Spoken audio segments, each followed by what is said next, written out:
Ruutin kirja. Ensimmäinen luku. Ja tuomarien hallitessa oli kallis aika maalla, ja mies Juudan Betlehemistä meni vaeltamaan moabilaisten maalle, ja hänen emäntänsä ja 2 hänen poikaansa. Hänen nimensä oli Elimelek, ja hänen emäntänsä nimi Noomi, ja hänen 2 poikansa nimi Mahlon ja Kiljon.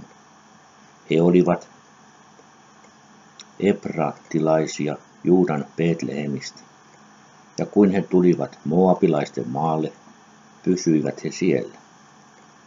Ja Elimelek Noomin mies kuoli, ja hän jäi hänestä 2 poikansa kanssa. He naivat moabilaisia vaimoja, yhden nimi oli Orpa ja toisen nimi Ruut, ja asuivat siellä liki 10 vuotta. Ja kuolivat nekin molemmat, sekä Mahlon että Kiljon, ja se vaimo jäi jälkeen 2 pojastansa ja miehestänsä. Ja hän nousi miniöinensä ja palasi moabilaisten maalta, sillä hän oli moabilaisten maalla ollessaan kuullut, että Herra oli etsinyt kansaansa ja antanut heille leipää. Ja hän läksi pois siitä paikasta, jossa hän oli ollut, molempain miniöinsä kanssa, ja kuin he matkustivat tiellä palataksensa Juudan maalle. Sanoi Noomi 2 miniällensä, menkää ja palatkaa kukin teidän äitinne huoneeseen. Tehköön Herra teille laupeuden, niin kuin te olette niille kuolleille ja minulle tehneet. Herra antakoon teidän kummankin löytää levon miehensä huoneessa, ja hän suuta antoi heidän, ja he korottivat äänensä ja itkivät. Ja sanoivat hänelle, sinun kanssas me käymme kansas tykö. Mutta Noomi sanoi, palatkaat tyttäreni, miksi te tahdotte minun kanssani käydä, kuinka minä taidan lapsia saada minun kohdussani teille mieheksi. Palatkaat minun tyttäreni ja menkäät. Sillä minä olen ylen vanha miestä ottamaan, ja vaikka minä sanoisin, se on toivottava, että minä ottaisin tänä yönä itselleni miehen ja synnyttäisin poikia. Kuinka te odottaisitte niin kauan kuin ne suureksi tulisivat? Ja kuinka te taidatte viivyttää, ette te ota miestä, ei minun tyttäreni, sillä minä suuresti murehdin teidän tähteni, ja Herran käsi on sattunut minuun. Niin he korottivat äänensä ja itkivät, vielä hartaammin, ja Orpa antoi suuta anoppinsa, mutta Ruut riippui hänessä. Mutta hän sanoi hänelle, katsos, kälys on palannut omaistensa tykö, ja Jumalansa tykö, palaja sinäkin kälys kanssa. Ruut vastasi, älä minulle sitä puhu, että minä luovun sinusta ja palajan pois tyköäsi, sillä kuhunka sinä menet, sinne myös minä menen, ja kussa sinä yövyt, siellä tahdon myös minä yötä olla. Sinun kansas on minun kansani, ja sinun Jumalas on minun Jumalani. Kussa sinä kuolet, siellä minä tahdon kuolla, ja itseni haudattaa antaa. Herra tehköön minulle sen ja sen, jos ei ainoastaan kuolema eroita meitä. Kun hän näki hänen täydellä mielellä häntä seuraavan, lakkasi hän sitä puhumasta hänen kanssansa. Ja he matkustivat 2 Betlehemiin asti, ja kun he tulivat Betlehemiin, liikkui koko kaupunki heidän tähtensä ja sanoivat, onko tämä Noomi?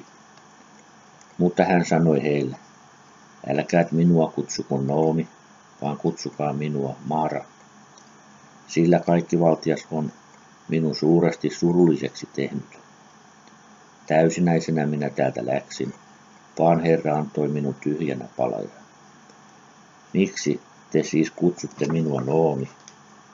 Sillä Herra on minun alentanut ja kaikkivaltias on minun vaivannut. Ja niin palasi Noomi ja Ruut, moabilainen hänen miniänsä, palasi hänen kansansa moabilaisten maalta, ja he tulivat Betlehemiin ohran leikkaamisen alussa. Toinen luku. Oli myös Noomin miehen lanko, jalo, voimallinen mies, Elimelekin suvusta, ja hänen nimensä oli Boas. Ja Ruut, moabilainen, sanoi Noomille, salli minun mennä pellolle päitä noukkimaan sen perässä, jonka edessä minä löydän armon, sanoi hän hänelle, mene tyttäreni. Ja hän meni ja pääsi noukkimaan pellolla elonleikkaajan jäljessä, ja se pelto, johon hän osaantui, oli Boaksen perintöosa, joka oli Elimelekin suvusta. Ja katso, Boas tuli Betlehemistä ja sanoi eloinleikkaajille, Herra olkoon teidän kanssanne, ja he sanoivat hänelle, Herra siunatkoon sinua. Ja Boas sanoi palvelijallensa, elonleikkaajan päämiehelle, kenenkä tämä piika on.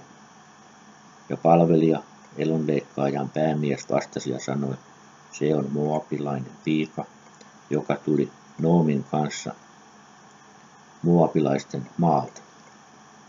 Ja hän sanoi, anna minun noukkia ja koota lyhteiden välillä leikkaajan perässä.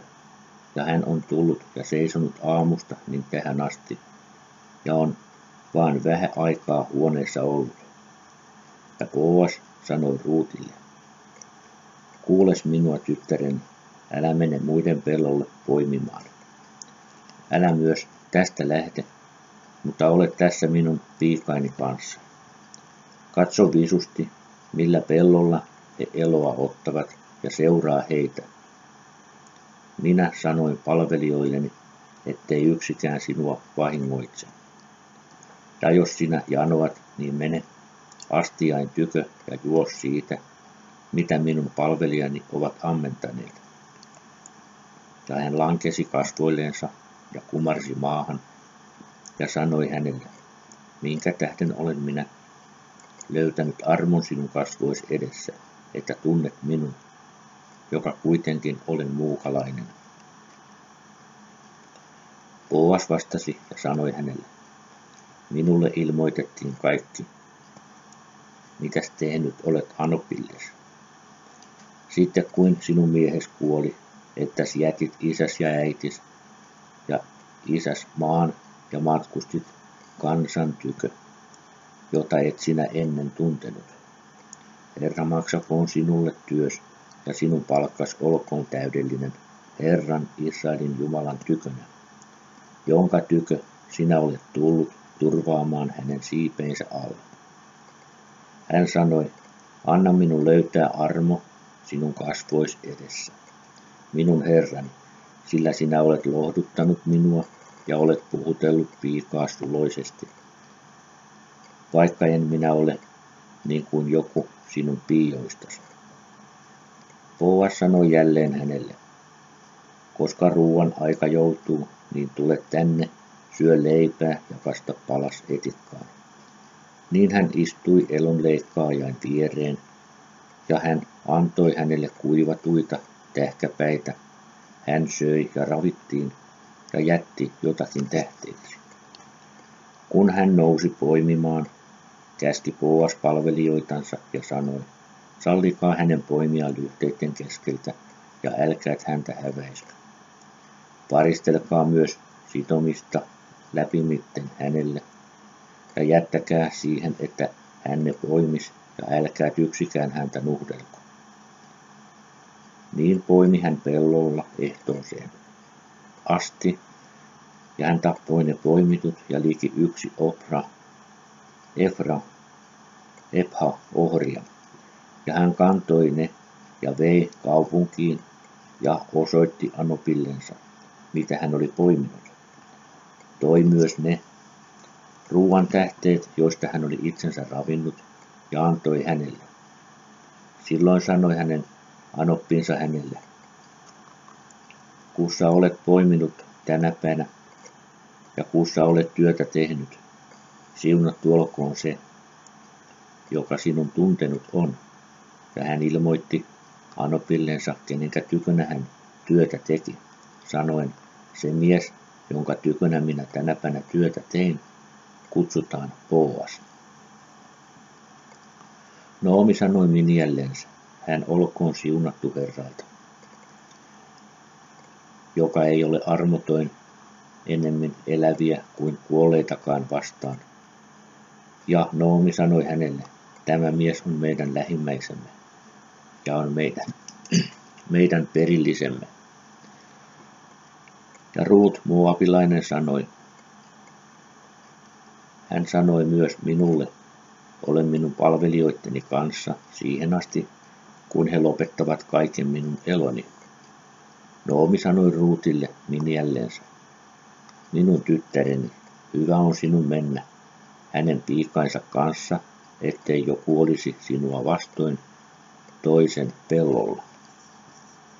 Ja hän viipyi Boaksen piikain tykönä ja poimi tähkäpäitä, siihen asti, kuin ohrat ja nisut leikattiin ja tuli jälleen anoppinsa tykö.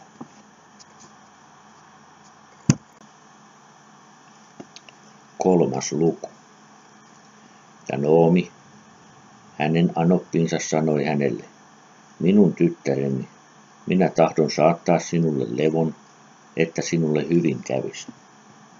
Boas, meidän sukulaisemme, jonka piikkain tykönä sinä olet ollut, katso hän viskaa tänä yönä ohria luvassansa.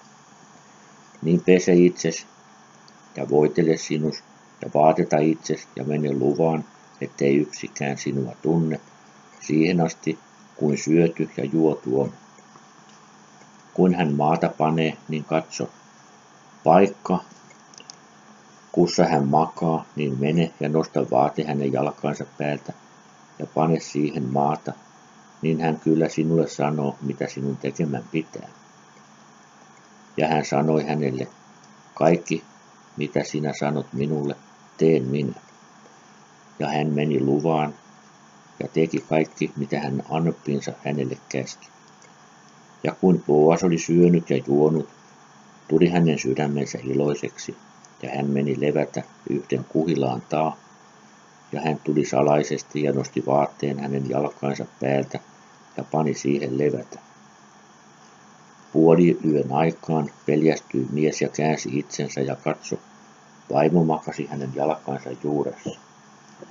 Ja hän sanoi, kukas olet?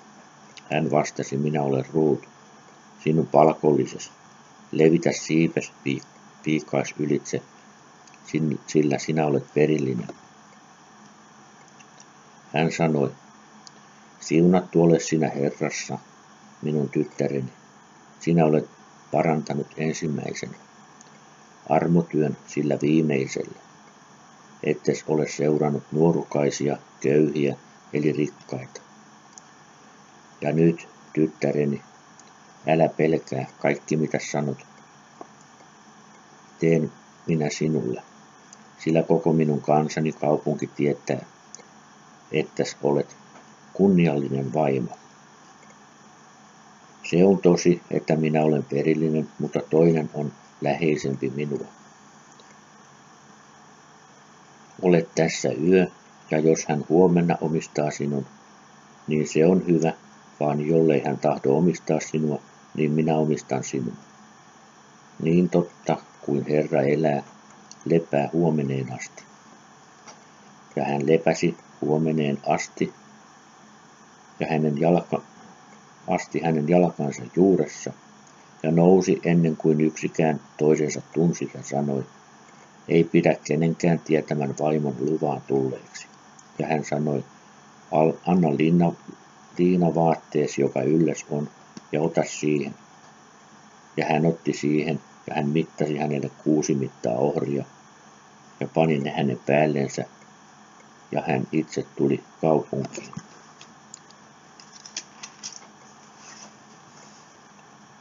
Mutta vaimo meni anoppinsa tykö, joka sanoi, kuinka sinulle menestyy, tyttäreni? Ja hän jutteli hänelle kaikki, mitä mies oli tehnyt. ja sanoi, nämä 6 mittaa ohria antoi hän minulle, sillä hän sanoi, ei pidä sinun tyhjin käsin menemään anoppis tykö. Ja sanoi, ole hiljakses, tyttäreni, niin kauan, että sinä saat nähdä, kuinka tämä tapahtuu. Sillä ei se mies lakkaa ennen kuin hän on tämän tänä päivä hyvin lopettanut.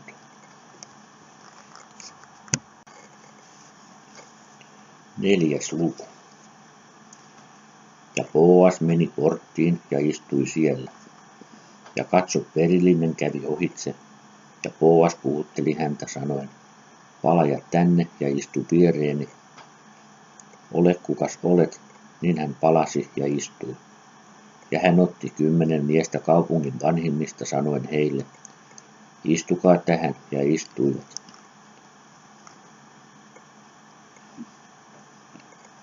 Niin sanoi hän perilliselle, sitä maata, maan kappaletta, joka oli meidän veljellämme Elimelekillä, kaupitsee Noomi, joka on tullut moabilaisten maalta.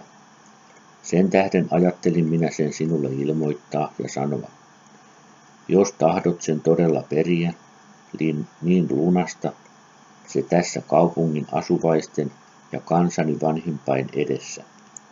Vaan jollet sinä sitä tahdot periä, niin sano minulle, että minä sen tietäisin, sillä ei ole yhtään muuta perillistä kuin sinä ja minä sinun jälkeesi. Hän sanoi, minä perin. Niin vastasi Boas, jona päivänä sinä Noomin kädestä lunastat pellon, niin ota Ruut moabilainen vainajan emäntä, herättääksesi kuolleelle nimeä hänen perinnössänsä. Niin sanoi perillinen, en minä taida periä sitä, etten minä hukuttaisi omaa perimistäni.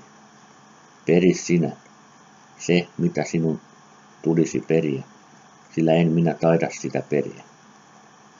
Ja muinen oli Israelissa lunastamisessa ja perimisessä vahvistukseksi kaikkiin asioihin, että mies riisui kenkänsä ja antoi lähimmäisellensä. Ja se oli todistus Israelissa. Niin perillinen sanoi Boakselle, lunasta sinä se, ja riisui kengän jalastansa. Boas sanoi vanhimmille ja kaikelle kansalle, te olette tänä päivänä todistajani, että minä olen lunastanut Noomilta kaikki, mitä Elimelekin, Kiljonin ja Mahlonin oli. Ja myös Ruutin moabilaisen Mahlonin lesken olen ottanut emännäkseni, herättääkseni kuolleelle nimeä hänen perimisessänsä. Ja ettei kuolleen nimi hukkuisi veljensä seasta ja hänen sijastansa portissa. Sen päälle olette te tänä päivänä todistajat. Niin kansa ja vanhimmat, jotka portissa olivat, sanoivat, me olemme todistajat.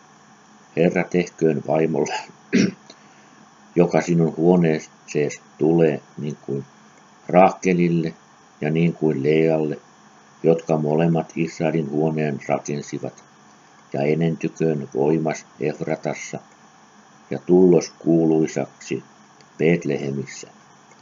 Ja sinun huonees olkoon niin kuin Peretsin huone, joka Tamar synnytti Juudalle, siitä siemenestä, jonka Herra sinulle antaa, tästä nuoresta vaimosta. Niin Boas otti Ruutin emännäksensä, ja hän meni hänen tykönsä, ja Herra antoi hänen tulla hedelmälliseksi, ja hän synnytti pojan. Niin vaimot sanoivat Noomille, kiitetty olkoon Herra, joka ei sallinut sinulta puuttua perillistä tähän aikaan, että hänen nimensä pysyisi Israelissa. Hän on virvoittava sinua ja holhova sinun vanhuuttasi, sillä sinun miniäs, joka sinua rakastaa, on hänen synnyttänyt. Hän itse on sinulle parempi kuin 7 poikaa. Niin Noomi otti lapsen, pani helmaansa ja kasvatti sen. Mutta hänen kylänsä vaimot antoivat hänelle nimen ja sanoivat, Noomille on poika syntynyt. Ja kutsuivat hänen nimensä Obed. Tämä on Daavidin isän Iisain isä. Tämä Peretsin sukukunta. Perets siitti Hatsronin. Hatsron siitti Raamin. Raam siitti Amminapapin. Amminapap siitti Nahassonin. Nahasson siitti Salmon.